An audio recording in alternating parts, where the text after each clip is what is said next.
What is up, YouTube? So today, World Health Organization, they basically updated their updates and they have finalized ICD-11, and they have a new disorder. It's called gaming disorder. So games are getting more addictive. Okay, games are becoming better. We have seen that on Android. I mean, the games are just getting better and better all the time. We have virtual reality technology with, for example, the HTC Vive Pro, and it makes games extremely realistic, and it almost makes games right now it's as real as reality soon. So that's going to be very interesting. And it's kind of cool how they make it. They've had in the past the gambling disorder, but now gaming disorder is an official rating alongside with gambling. I have never really been that. I have never really been that into games because I know that if I live in this fantasy world, I'm gonna become addicted to it.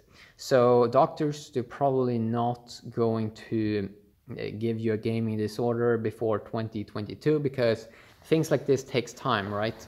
Things like this takes time to update, but in the future, the doctor's office, we're gonna have a lot of people that are gonna come in that have lived in this fantasy world, and they sort of want to get free out of it. And I'm really not sure.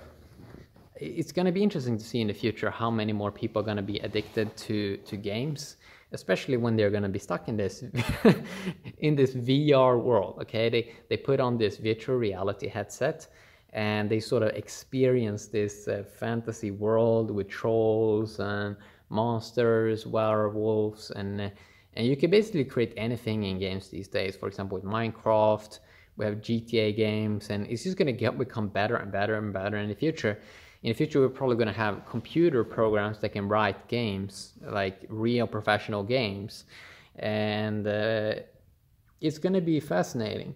People making these games because they wanna create something. They have an idea in their head, in their mind. They want to create a fantasy world or something, and then they get into the world and they start to make these games and these fascinating things because humans love to play with things, right? Humans love to play with the world, experiment, try new things. That's why we have phones and technology, because we had that idea in our mind first and then we go out in the world and do something. So gaming disorder is now a thing. Obviously, people have been addicted to games for a long time, and one of the main reasons why people will be able to become more addicted to games in the future is because you'll be able to live off playing video games, basically, because attention is the real currency of our time. And now we have this new blockchain technology, so we're gonna issue these tokens. So we're gonna reward you for playing games. You're gonna be rewarded with the tokens for your attention, because your attention is worth more money or more value than the tokens we're giving out. And this is gonna, and then people will be able to cash out the tokens in real value, for example, fiat currency, euro or US dollar. And people will basically be able to live in this fantasy world more and more.